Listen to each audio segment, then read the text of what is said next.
I just remember, when I first got to Korea, I remember coming into the airport, and it was funny because my mission president was late. He was about an hour late picking us up.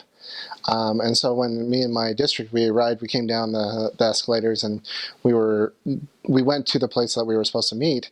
We were looking around and we couldn't find, we didn't see our mission president. And, we all thought it was a test. We thought that our mission president was like hiding and he was just looking at us to see what we would do. And so we're like, oh man, we need to start proselyting right now. And so, that's what we did. We just went out and into that airport right there.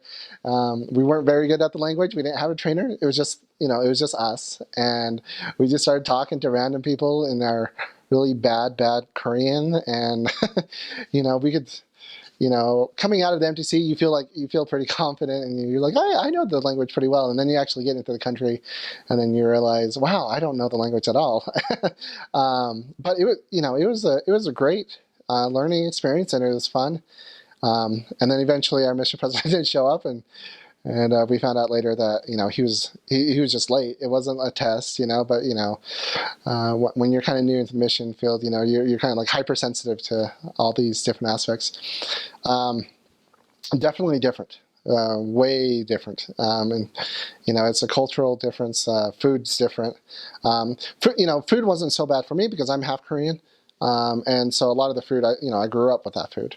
But in terms of just the culture itself, like here, even though we have the mountains, like our buildings are very low. But in Korea, even in the small cities, like they're large. They're just like large apartment buildings, and they're just, because land tends to be a little bit scarce. And so, like when you first walk into Seoul, or actually Incheon we flew into Incheon, and then we kind of drew by Seoul.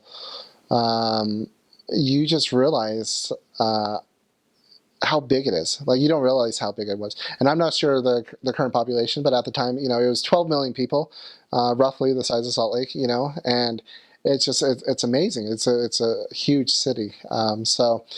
But we were incredibly jet lagged, and I remember driving to the mission home and just wanting to take in everything that we saw.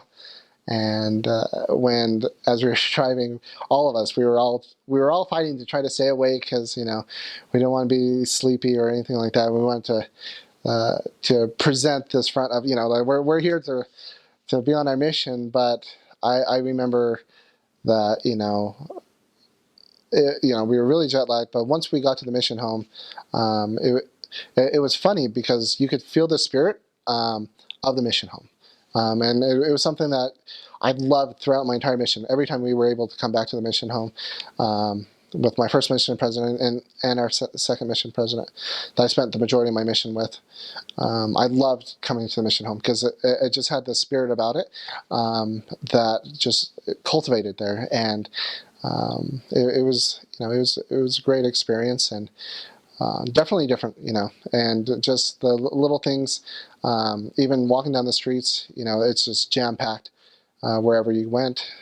Whereas, here in Utah, you don't have that density of a population. And so there's a lot of differences. Obviously, I could go on a massive list of the different cultural things, but I just remember when we first got there, and one of the first things that I noticed was how big everything was, like how big the buildings were, and just how big the cities were. And it kind of, I've never really gone to a big city like that before, because I've been to LA and stuff like that prior to that, but never that dense and that compact. And so it did take a while.